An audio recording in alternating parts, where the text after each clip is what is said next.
दोस्तों आज की इस वीडियो में हम कम्प्लीटली बात करने वाले हैं कि मुख्यमंत्री मैया सम्मान योजना का जो फॉर्म है उसे कैसे फिलअप करना है, यानी कि कैसे भरना है। इस वीडियो में हम कम्प्लीटली बहुत आसान तरीके से बताए हुए हैं कि फॉर्म को कैसे भरना है। स्टेप बाय स्टेप आप लोग भी सेम उसी तरह से उसी प्रोसेस को पूरा कीजिएगा, आप लोग भी बिल्कुल आसानी से फॉर्म को भर पाएंगे। उससे पहले हम आप लोगों को एक गाइड करना चाहते हैं कि फॉर्म को जब आप लोग कम्प्लीटली भर लीजिएगा उसके बाद ही फ़ोटो चिपकाना है। बहुत से लोग पहले फ़ोटो चिपका लेते हैं उसके बाद फॉर्म को भरना स्टार्ट करते हैं, तो ऐसा बिल्कुल भी नहीं करना है। क्योंकि अगर किसी कारण से आप लोगों का फॉर्म किसी तरह से गलती हो गया कहीं पर, तो फॉर्म के साथ साथ आपका फ़ोटो भी ख़राब हो जाता है। तो पहले आप लोग ये चीज़ का ध्यान रखिएगा, पहले आप लोग फॉर्म को भर लीजिएगा, उसके बाद अपना फ़ोटो को चिपका दीजिएगा। एंड लास्ट में हम लोग ये भी जानेंगे कि इसमें लगने वाला डॉक्यूमेंट क्या क्या होगा।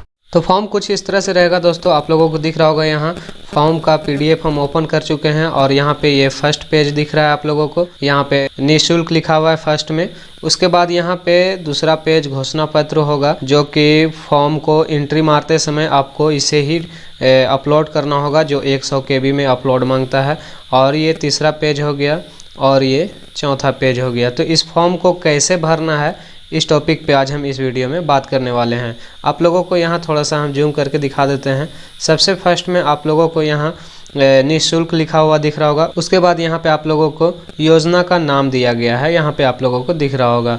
उसके बाद यहाँ पे सबसे फर्स्ट वाले कॉलम में यानी कि फर्स्ट में आप लोगों को यहाँ पे दिख रहा होगा आवेदिका का नाम। यहाँ पे जिस भी कैंडिडेट का आप आवेदन कर रहे हैं उसका यहाँ पे आप नाम लिखेंगे। उसके बाद यहाँ पे सेकंड में आप लोगों को दिख रहा होगा पिता या पति का नाम। यहाँ पे आप लोगों को ध्यान देना है कि आधार कार्ड में जो अगर पिता का नाम है तो पिता का नाम डालेंगे, या पति का नाम है तो यहाँ पे पति का नाम डालेंगे। तो यहाँ पे कुछ इस तरह का दूसरा कॉलम, दूसरा स्टेप भी हमारा क्लियर हो गया। यहाँ पे तीसरा में आप लोगों को दिख रहा होगा पता ग्राम मोहल्ला। यहाँ पे अगर आप ग्रामीण क्षेत्र से हैं तो यहाँ पे अपना ग्राम का यानी कि गांव का नाम डालेंगे। उसके बाद यहाँ पे आप लोगों को थाना लिखा हुआ है, अपना थाना यानी कि पुलिस स्टेशन जहाँ भी आपका है नज़दीकी पुलिस स्टेशन, आप उसका यहाँ पे नाम डालेंगे। उसके बाद यहाँ पे पंचायत वार्ड दिख रहा है, यहाँ पे अपना पंचायत सिलेक्ट करेंगे और यानी कि यहाँ पे भर देंगे अपना पंचायत, जो भी आपका पंचायत हो। यहाँ पे प्रखंड, अंचल, शहर जो भी हो आपका यहाँ पे डाल देंगे, यानी कि आपका ब्लॉक कहाँ पे है ये पूछ रहा है, आप यहाँ पे अपना ब्लॉक का नाम डाल देंगे। उसके बाद यहाँ पे जिला पूछ रहा है, आपका जिला कहाँ पे है, आप यहाँ अपना जिला भरेंगे। उसके बाद यहाँ पे मतदाता पहचान पत्र संख्या पूछ रहा है, यानी कि HZB लिखा हुआ हो या पहचान पत्र में जो पहचान पत्र का मेन जो नंबर होता है जिससे डाउनलोड लोग करते हैं, कुछ इस तरह का होगा। यहाँ पे शो कर रहा होगा डिस्प्ले पे, यहाँ पे ये वाला नंबर को आप लोगों को डाल देना है। एक चीज़ हम ध्यान से कहना आप लोगों को भूल गए दोस्तों, देखिए ये जो जानकारी हम इसमें डाल रहे हैं, जो भी बता रहे हैं, सिर्फ ये फॉर्म को हम फिलअप कर रहे हैं, किसी का पर्सनल डाटा, किसी का पर्सनल इन्फॉर्मेशन हम इसमें नहीं बता रहे हैं। कि ये हमारा जो भी इन्फॉर्मेशन है यहाँ पे सिर्फ सरकारी योजना का फॉर्म भरने के लिए बताया जा रहा है। ऐसा कुछ भी नहीं है कि किसी का डिटेल हम यहाँ इस वीडियो में डाल रहे हैं।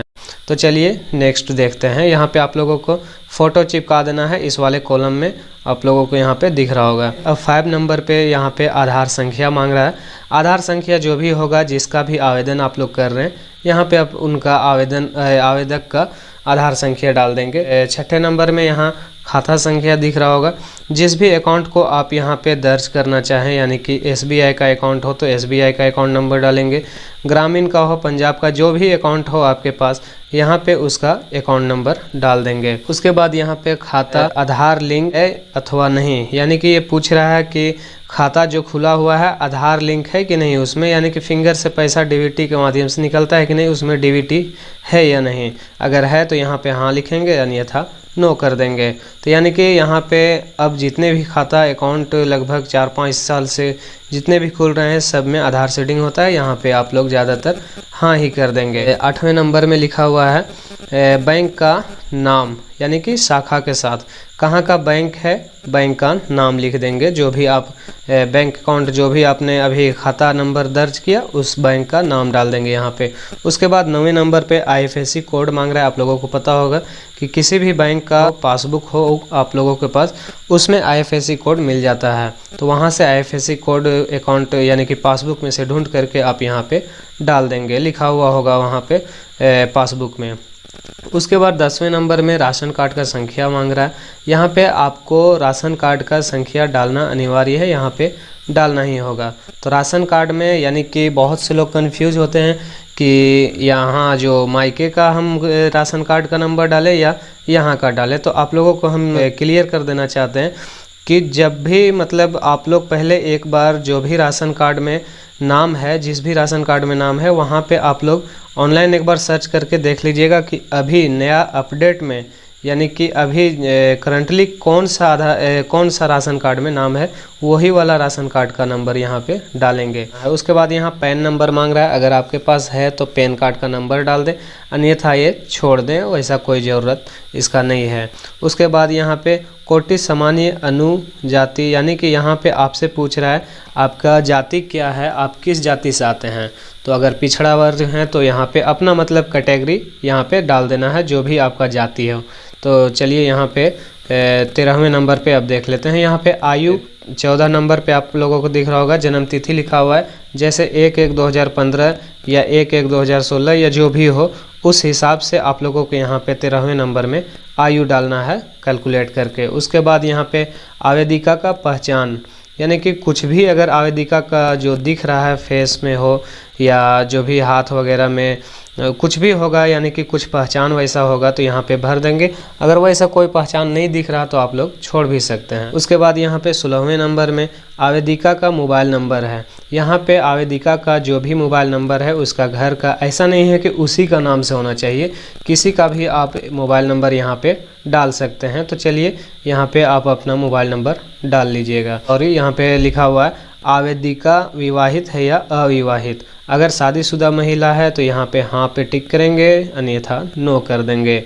आवेदिका की स्थिति विधवा, तलाकशुदा, प्रत्येकता यानी कि यहाँ पे अगर विधवा है तो विधवा पे टिक करेंगे, तलाक अगर हो गया है तो यहाँ पे तलाक पे क्लिक करेंगे, प्रत्येकता पे क्लिक कीजिएगा। यानी कि बहुत से इसमें कंफ्यूज हो जाते हैं लोग कि इसमें हमें क्या भरना है, 3 ऑप्शन में से हमें क्या भरना है।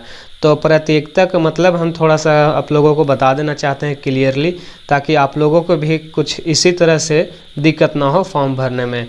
यहाँ पे इसमें आप लोगों को ध्यान रखना है कि प्रत्येकता उसे कहते हैं जो यानी कि किसी कारण से उसका तलाक भी नहीं हुआ है और पति पत्नी दूर रहते हों, तो वैसा उस कंडीशन में आपको इसमें टिक करना है। अन्यथा ये अगर तीनों नहीं है तो तीनों को छोड़ देना है, इसमें किसी में भी टिक नहीं करना है। उसके बाद आप लोगों को इस वाले कॉलम को क्लियर करना है। यानी कि यहाँ पे पूछ रहा है कि क्या आप जो डॉक्यूमेंट दे रहे हैं इन डॉक्यूमेंट में से है आपके पास, जैसे कि आधार कार्ड। अगर आपके पास आधार कार्ड है तो यहाँ पे इस वाले पे क्लिक करेंगे यानी कि टिक करेंगे। और बैंक खाता पासबुक है आपके पास तो यहाँ पे टिक करेंगे। राशन कार्ड है तो आप यहाँ पे टिक करेंगे। मतदाता पहचान पत्र है तो यहाँ पे आप यानी कि वोटर आईडी है तो यहाँ पे टिक करेंगे। पैन कार्ड है तो टिक करेंगे, अन्यथा नहीं कर देंगे। उसके पास घोषणा पत्र मूल प्रति है तो यहाँ पे टिक कर देंगे। यहाँ पे क्लियरली आप लोग टिक कर लीजिएगा। उसके बाद यहाँ पे तिथि लिखा हुआ है, तिथि को छोड़ देना है, जिस समय ऑनलाइन होगा उसी समय भरा जाएगा। उसके बाद यहाँ पे आवेदिका का हस्ताक्षर या अंगूठा का निशान मांग रहा है। यहाँ पे जिसका भी आप जिस भी कैंडिडेट का फॉर्म भर रहे हैं या खुद अपना भर रहे हैं तो यहाँ पे आप अपना अंगूठे का निशान या अपना सिग्नेचर कर दीजिएगा। उसके बाद नेक्स्ट पेज आता है हमारे पास घोषणा पत्र।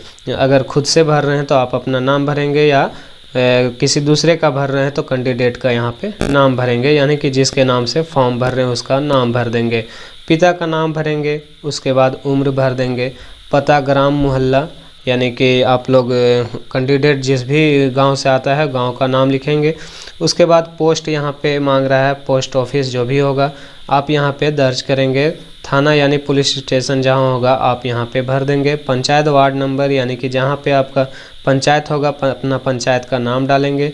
प्रखंड अंचल आपका ब्लॉक जो भी होगा नाम यहाँ पे डाल देंगे। ज़िला अपना यहाँ पे डाल देंगे, मोबाइल संख्या यहाँ पे डाल देंगे।